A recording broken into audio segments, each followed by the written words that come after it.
I'd like to thank the guy who wrote the song that made my baby fall in love with me. Who put the bump in the bump, bump? Who put the rhyme in the rhyme-a-lama-ding-dong? Who put the bop in the bop, shabop, shabop? Who put the dip in the dip-de-dip-de-dip? Who was that man? I'd like to shake his hand. He made my baby fall in love with me. Yeah. When my baby heard bump, bump, bump, bump, bump, bump, every word went right into her heart. And when she heard them singing rhyme-a-lama-lama-lama-lama-ding-dong, she said we'd never have to part. So who put the bump in the bump, bump, bump? Who put the rhyme in the rhyme-a-lama-ding-dong? Who put the bop in the bop, shabop, shabop? Who put the dip in the dip-de-dip-de-dip? Who was that man? I'd like to shake his hand. He made my baby fall in love with me. Each time that we're alone, boogity, boogity, boogity, boogity, boogity, boogity shoot sets my baby's heart all aglow. And every time we dance to dip, dip, dip, dip, dip, dip, dip, she always says she loves me so. So who put the bump in the bump, bump, bump? Who put the rhyme in the rhyme-a-lama-ding-dong? Who put the bop in the bop, shabop, shabop? Who put the dip in the dip-de-dip-de-dip? Who was that man? I'd like to shake his hand. He made my baby fall in love with me. Yeah. Darling, bum, bum, bum, bum, bum, bum, and my honey, ram-a-lama-ding-dong, forever. And when I say dip-de-dip, dip, dip, you know I mean it from the bottom of my boogity, boogity, boogity shoe.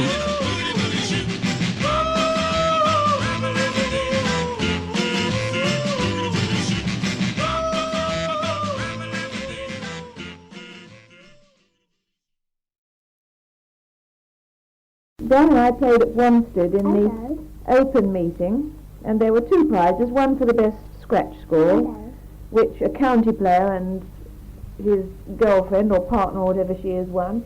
Well, he's a funny old boy. However, she's got plenty of money. She takes him round to the tournament. And then Dan and I won the handicap prize, which wasn't very popular, I don't think, because the scratch score for the course is 73, isn't it, Dan? By the time we'd taken our handicaps off, instead of 73, we had 65 or 65 and a half, which is colossal. It only means that our handicaps aren't low enough. So I was a bit ashamed, so the next week I went out and took a card out, and I managed to get my handicap down from 35 to 29. So I'm quite pleased with myself, and this Saturday I'm playing in a tournament. You be quiet. You wait a minute. See if I can get it down a bit lower. Ben, do you want to say something? Yes, why not say something? Give you another little schoolmasterly lecture. I don't know why you've gone, but I have to put up with it all the time, and it's no fun, I can tell you. Hello, Schoolmaster speaking. I want to, first of all, say hello to everybody formally. I've never done this before. Hello, Mick. I hope you're doing very, very, very well. Hello, my favourite daughter-in-law. She's a sister-in-law, if you don't mind. Hello, Mabel. Hello, Fred. Hello, Chris. Hello, Kim. And hello, Susan. Now, I believe I've got everybody in there. First of all, Mick, what do you say about the motel in a place like Wiltshire, or even Devon or Cornwall? I think would be very successful over here, because, to give you some idea, we are stopping at an old farmhouse. The two sisters run this on the side, and we stopped there about 3 years ago, as you know. And they're booked up, right chock-a-block booked up. So I should imagine that if you and obviously you do appear to be a very go-ahead, you would make a real success of it if you sited your motel or similar thing somewhere in the West Country or the Southwest. Now then, what about anything else? Well, it's a beautiful summer's evening here at Brittle. Wally's got a wonderful show, as usual, of flowers. He dwarfs everybody else's flowers. Jill's got quite upset because of these magnificent splash of colour all over the place. The cows are grazing very peacefully outside the window. Anyway, it's a sight to make everybody homesick, I should imagine. I've been bashing the kids in the East End of London and trying to get some knowledge into them before they leave school. Oh yes, I'm coaching privately, if you please, now. 3 boys. Golf club member wanted me to coach these boys for their 13 plus examination. One's bright but lazy. The other one's dim but hard working. It's always the way, isn't it? The other one is only a youngster. He's very, very keen. He's about 8. But he's very bright. But he wants to do everything, but he can't do very much. But nevertheless, he turns up regularly with his homework every week, or twice a week if he comes to me. The old car, well, it's just trundling on a bit. Jill nags, right, left, and... Hello, children. Well, hello, Mabel, Fred, and children. Well, when I made these few notes, we hadn't got your tape, but since then I've been up to Jill's and got the children and Jill and Dan to say a few words, and round to your sisters, Mabel, to get Len and your sister to say a few words also. But I didn't get hold of your brother, so I left word with Len that if he saw you, he could come up here and hear the tape.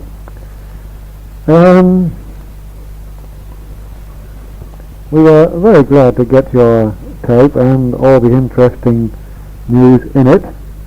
And you said much more than usual, Mick, and we were interested to know all about the business.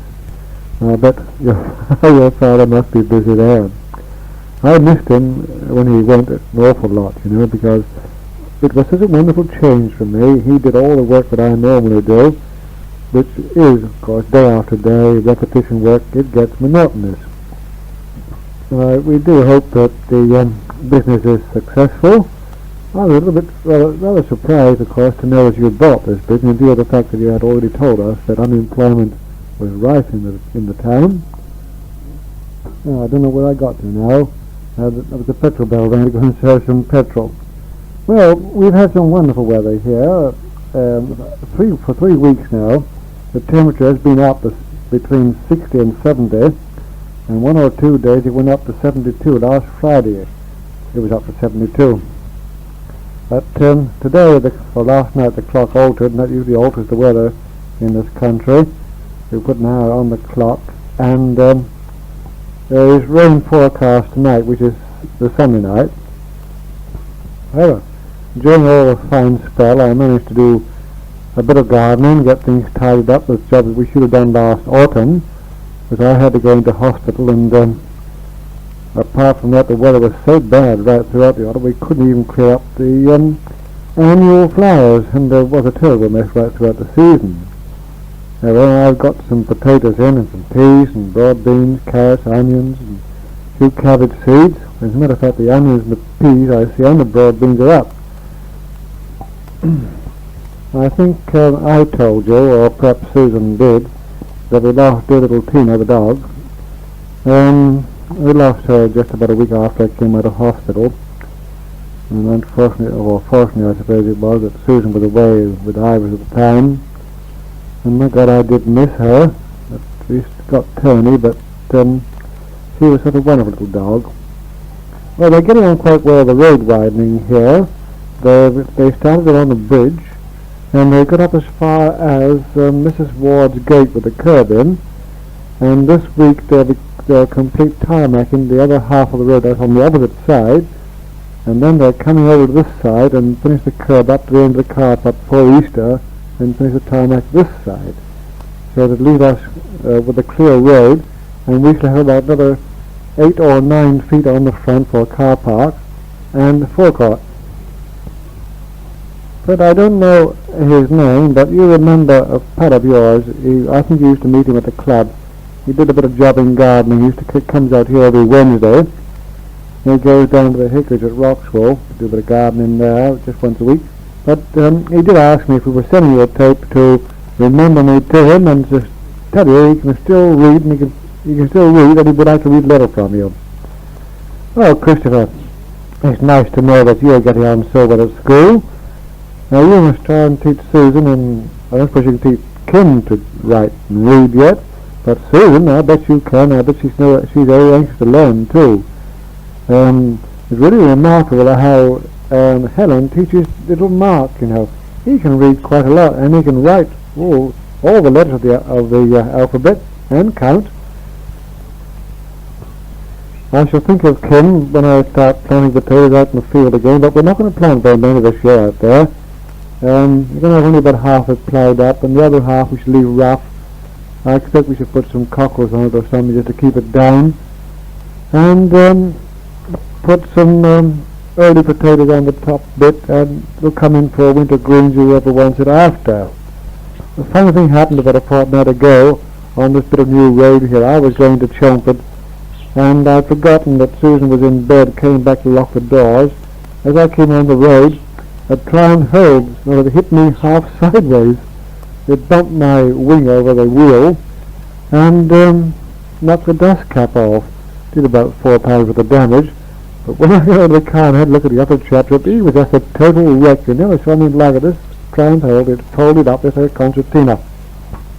It's so long ago since we made a tape too that I've almost lost the art of talking. Fred, Nick, it's almost a year ago since you two left to go back to Canada. I expect to you that year has gone by just as quickly as it has to me.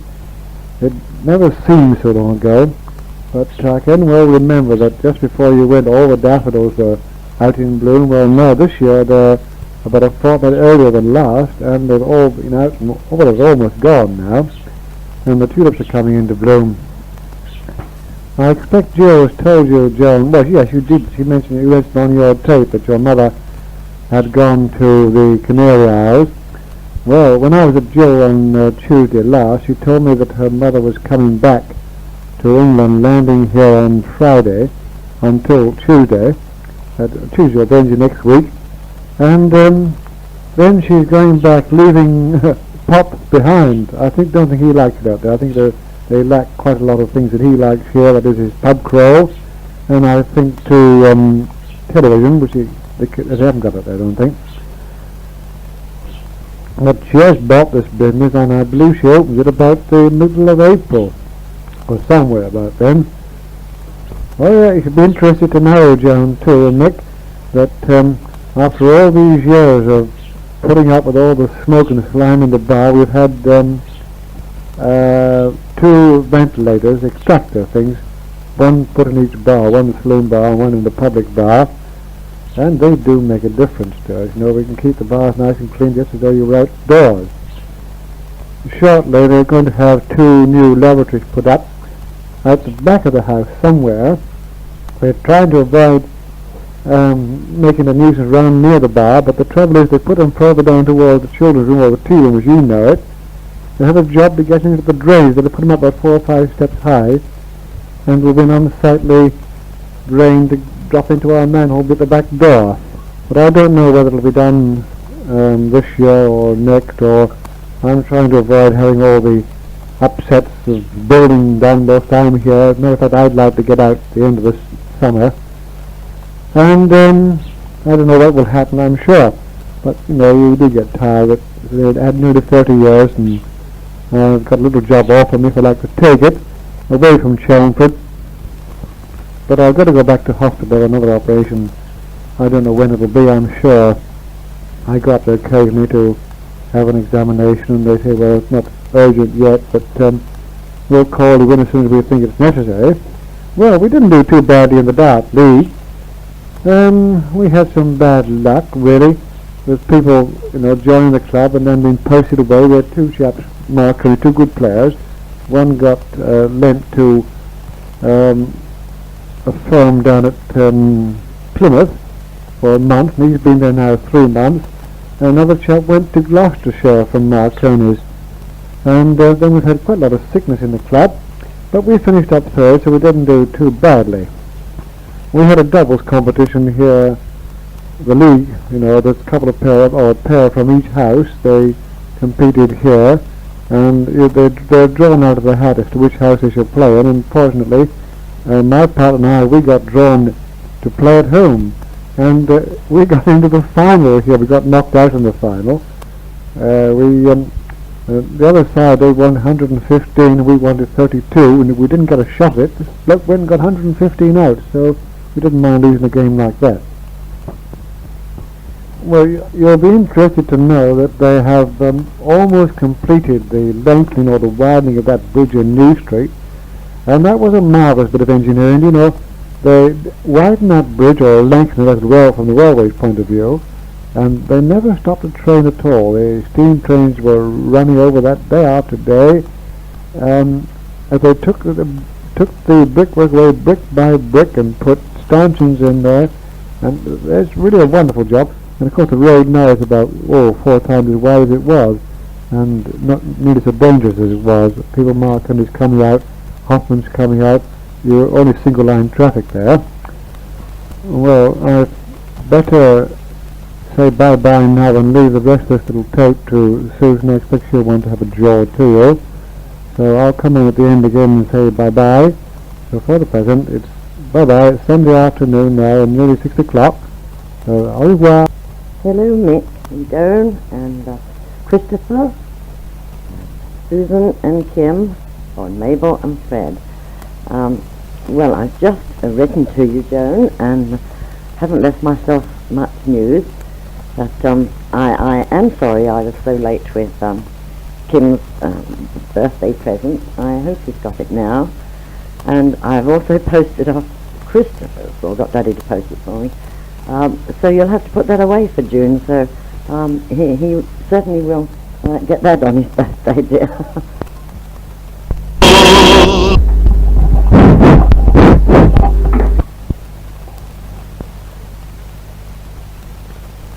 Hello, Joan. Well, I decided to scrap the letter and just have a little chat with you, because I haven't written the letter. It's pretty difficult to send the letter and repeat all that I'd said in it. Well, it really was lovely to get the tape, and it was a joy to hear your voices again. And every one of you were so good. I thoroughly enjoyed Mabel's description of she was walking up the road, all the flowering trees and that, and of course Nicky's visit on the tape. I wish I had his confidence. I'm going to say so much, and then when I get this mic, I'm stumped, you know. But anyway, it was nice to hear Christopher's getting on so well at school, and I guess they are growing, you know. But what else was I going to say? We were a little bit puzzled, you know, that with the 2 addresses. I had an idea you sold your house and gone in when you went into business, but I think it's a better idea, sort of keeping your own house on, because but a picture that you sent us Father Christmas with the children, you know, I could see what a lovely fireplace, and I guess it is a lovely house. And it's nice that you know, you can just go down there and give a hand when it's necessary, and Nick still get his job. I think that's fine. Oh, Daddy went over to Jill's, and he's got them all on the other side of the tape. And then, as you said, he took it down to your relations, Mabel, and got them to have a little word on it. I had a shilling each way on the horse on the Grand National on Saturday, and it came in, I won £2, and I'm thrilled about that.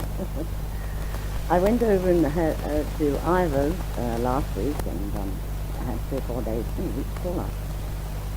or 4 days there with them, and it was scorching hot. It was lovely. We went out picnics each day, and I took some colour photographs, and if they come out all right, I'm going to send you some. I mean, it was so extraordinary to have it so hot, you know. As we sat having a picnic, you could see the heat haze on the field. And then when I came back Friday, then there was hailstones, bitterly cold winds, and it has been bitterly cold since, but we've got quite a lot of sunshine today. But all these keen winds, they sort of cut you right in half, you know. I don't know if Debbie told you that we had played the British Cup match on Friday, and we had such a crowd in. All the public bar had to come round to the saloon bar. They didn't think much of that, you know. They do like to stay in their own bar. And I don't know the result. Well, it was really only the first round, I think. Debbie played and won his game. But we were packed out, and Joe and Tommy came and behind and gave us a hand, you know. Well, while I was over at Tippin Norton's with Ivor, we went to the town hall one evening, and Lisa was in a play there. Oh, and it was so exciting, you know. I was amazed that she remembered all these lines, you know. She took the part of a doctor. She was fun. Well, I don't want to use all this tape-up stuff because I know Daddy wants to say a few more words. So, my love to you all, and bye-bye Susan, Christopher, and Kim. And I'll try and not be late with your birthday presents another time. Well, bye-bye, Joan, dear. God bless. And Nick, and Mabel, and Fred. Bye, Pet. Well, here we are again, Joan, Nick, Fred, and Mabel, Christopher, Susan, and Kim. Well, it's Monday evening here now, and we have a very cold night forecast, temperature down to 25, rather low for this time of the year. Well, we had a very busy weekend. We had a dart match here on Friday night, and, well, it was the eliminating round. I got into the final, or my partner and I did, and we lost the last game, but it didn't matter very much. By the way, Fred, I want to start and do some painting of the furniture on the lawns, and we want about a couple of gallons of orange paint, so would you dispatch it as quick as you can, please, with the invoice, of course, and cash on delivery. A dozen pounds of nuts and bolts, various sizes, a pound of 6-inch nails, or half a pound of the 6-inch nails will do. Well, this tape is almost at its end, so I must really say goodbye. Goodbye, Joan. Goodbye, Nick. Goodbye, Fred. Goodbye, Mabel. Bye-bye, Christopher. Bye-bye, Susan. Bye-bye, Kim. And look, be a nice boy, won't you? Don't forget, you crack the eggs, you know. I've forgiven you. Bye-bye, Chris. Bye-bye, Chris, Susan. Bye-bye, Kim. And then she's gone off to meet Dan because Jill had the car this morning, and Dan had to go to school on the bus, so she got off to meet him. Helen is home from school because she's got a cold. And don't take much notice of what she says because she's a little bit husky, and then Mark will have a word with you after. But hold on, and I'll let Helen have a word with you. I don't like school really because I don't like it hot in the class. We don't have a fan, we don't have anything on. We have the mini bricks, the black and white mini bricks, and we have a brick player, and we have built one house so far because it has to be taken care of. And I will pass it on to Mark now. Bye-bye. Auntie Joan. Hello, Uncle. I don't know what. Hello, Auntie Joan. This is Mark. Hello. This is Mark calling to you. This is Helen talking for Mark because Mark won't talk for you. No. Hello! That's all he wants to say. Hello, Joan. Hello.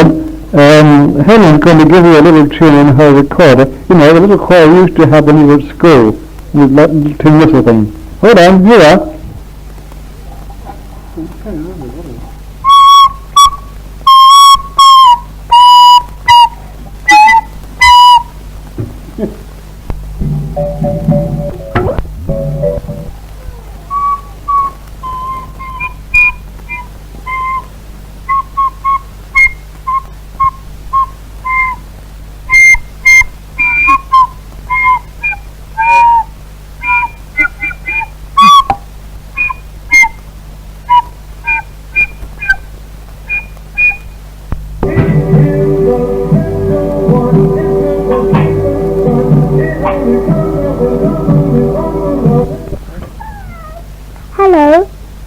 Joan.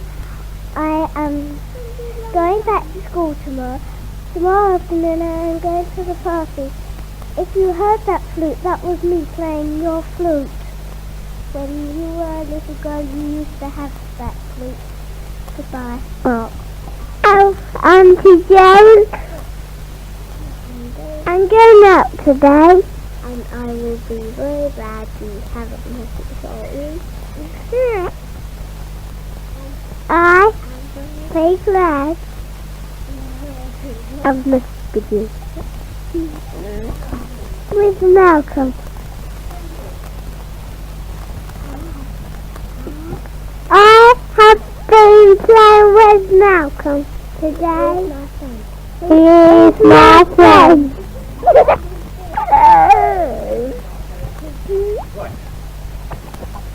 Hello, Mick and Joan, and everybody there. Closer? I'll give you a closer in a minute.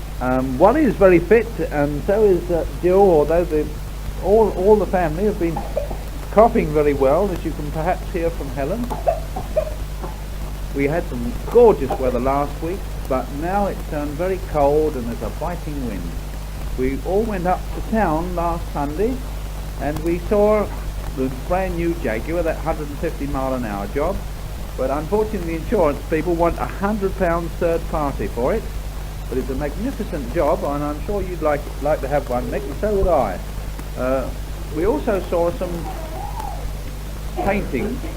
They have a big exhibition of paintings, and all the artists exhibit their wares all along the side of Hyde Park, and we very nearly bought one, but we promised the artist concerned that we would go up about a month's time and bargain with him. He wanted a lovely painting for about £6, and we certainly fell in love with it.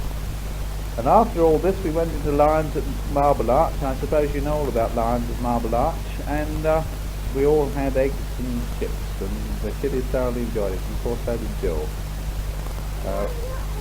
Apart from that, we have been sort of hibernating. We're just coming out of hibernation now. We're getting the old golf going again. We're worried about money, but so is everybody else. So here's wishing you all the best, and let's hear from you pretty shortly. Bye-bye, everybody. Look after yourselves. Hello, Joan. This is Jill. I'll shut up, you lot. You'll have to excuse my voice, only I've got an awful cold. See that, Marky? That's it. Well, we've had colds one after the other this week. Mark was in bed on Saturday, and Helen was in bed on Monday. And of course, I only found time to go to bed early last night, but I felt better this morning, otherwise Dan was going to have the day off. Be quiet. Well, we had a nice game of golf on Saturday. We had a mixed competition, and Dan played with quite a glamorous woman for our club anyway, but he didn't enjoy it, so he says. And I played with Sam, who I've often played with before, who's very pleasant. We didn't do any good. The people who won it got 38 and we got 32. Still, it wasn't too bad.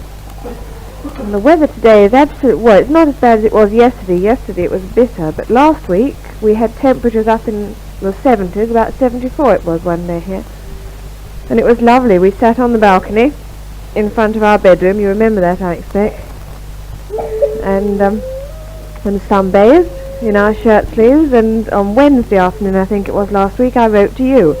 I've still got the envelope in my shopping basket waiting to be posted, but I promise I'll post it tomorrow anyway when I go out, or Thursday morning. And of course you'll get that before this tape, so you'll get most of the news that way. But since I wrote to you, I've heard from... Shut up, Martha. Stop it. Excuse me. I've heard from Mother, and she's coming home on Friday of this week.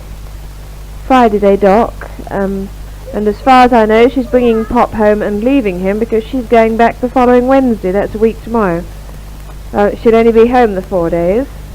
And she said, typically, Mother, that she'd like to see us, but she's going to be very busy, so she doesn't know if she'll manage it.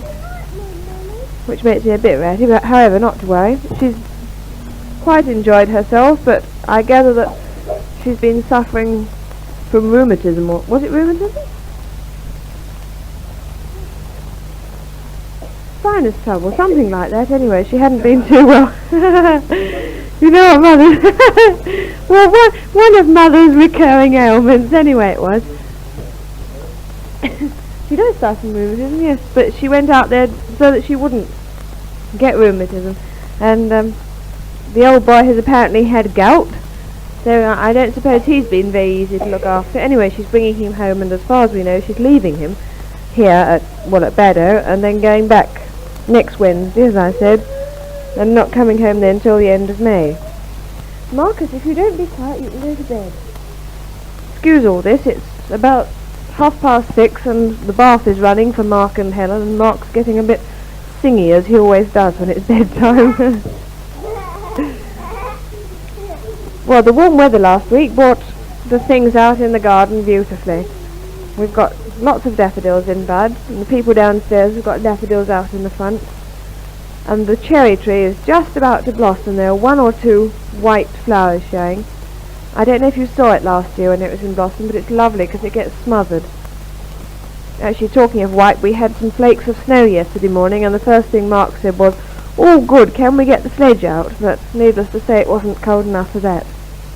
Mrs. Bradshaw downstairs, I think you met her, she's a big girl, expected her baby yesterday, and it hasn't arrived yet, so she took 2 ounces of castor oil this morning. She had a job to keep it down, but the midwife came and asked her how she was going, and we've had her up here this afternoon to take her mind off it a bit. But she's had everything ready for the last 2 months, and she's got nothing to do, so I think time is rather dragging for her now. However, that'll be something to keep us busy. Helen and Mark, of course, are looking forward to having a new baby. I must say I am too. It'd be rather fun to have a new one in the house. Have a baby in your boots? We won't. That was Mark. Well, that seems like all the news for now. I have written to you, as I said, and I'll get that posted. Try and write soon. You didn't say anything about your new business, so we don't quite know what's going on about it, so do write and let us know. Bye-bye, Joan. From me, it's Jill. Bye-bye. This is Helen. Bye-bye, Auntie Jo. Hello, Auntie Jo. This is Mark. Bye-bye. Bye-bye, Auntie Joan and Mick. Right, here we are, Fred, Mabel, Mick and Joan, and the little ones. We've all heard your nice tape. They're very pleased we are to hear from you again on the tape. It's very nice. And as you must know, that your dad has just brought it along for us to hear it. And we're all sitting here quite interested in it. Well, everything's going, Fred. We've heard all about you opening the business, and I hope things are going very well. But I don't think it'll be very long before you're all home again, you know. I've got a feeling in my mind. And I think it'll be very nice when you all do come home. Well, you mentioned Gussie. I haven't seen much of Gussie lately. Don't see much of him around. And when I do see him, I'll tell him you wish to all be remembered to him, and get him to write to you more often. Perhaps he'll go over to Wally and give a lesson on the tape one time.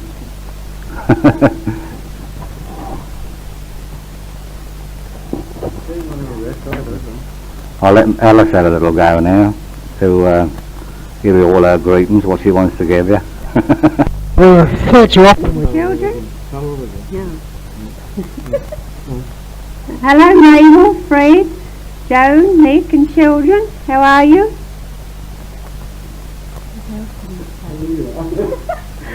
This is Alice speaking. Pardon?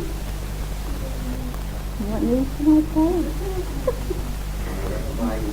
The girls are all fine, and the children. Hope yours are. I've got some lovely dirty jokes, Joan, I could tell you if you were here. Well, you know I hate talking through these things, and they're about all sitting here laughing at me, especially Wendy.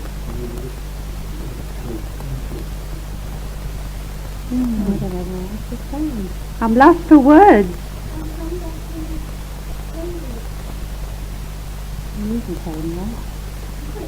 We break up from work next Wednesday, so I should start getting your parcel together and sending off. You waited long enough for it, haven't you?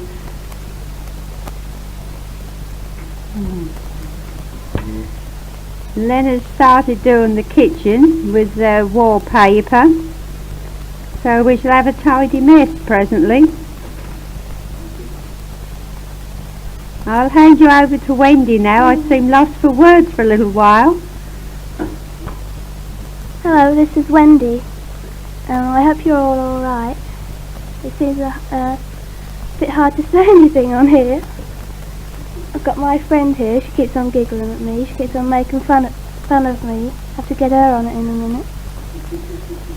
Well, I hope you're all fine, the children too. I miss you an awful lot, especially on Saturdays. When you first went, I didn't know what to do. I was lost. Well, as you know, we've got 2 new babies in the family, and they're lovely. Then one's named Mandy, and the other's named Elaine.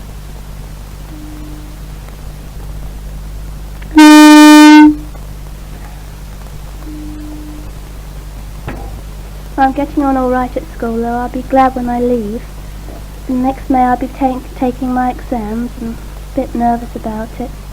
First we have to take a mock GC, and that's to see if we can take the GC if we're qualified enough to take it.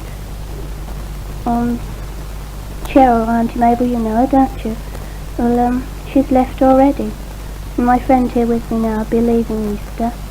She's hoping to work at the post office as a telephonist like Joan did. She's a bit nervous about it. She went for her interview yesterday, and she was tested on the earphones and everything. Had to take telephone numbers down and code numbers.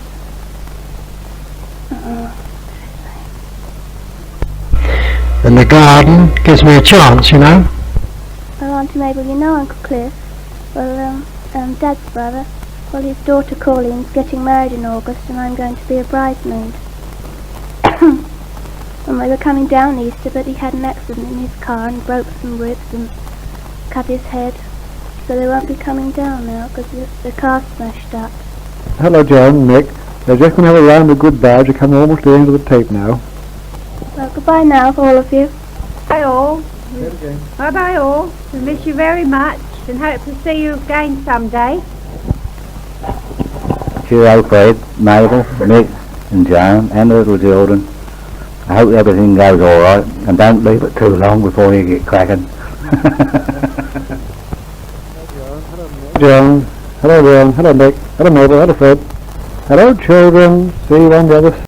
I know where we'll be going later. And Joan and the children, and Mr. and Mrs. Diggins. Helen is sat here next to me, and she wants to say something to you. Hi, Uncle Rick. And Auntie Joan. And Helen Christine. And Susan. And David Keith. Hello, Auntie Joan. Hello, Auntie Joan. This is Mark. This is Mark. Hello, Auntie Nick. Hello, Auntie. How do you put the kettle on? How do you put the kettle on? How do you put the kettle on?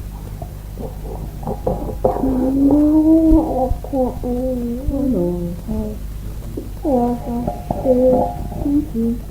Take your chocolate. Take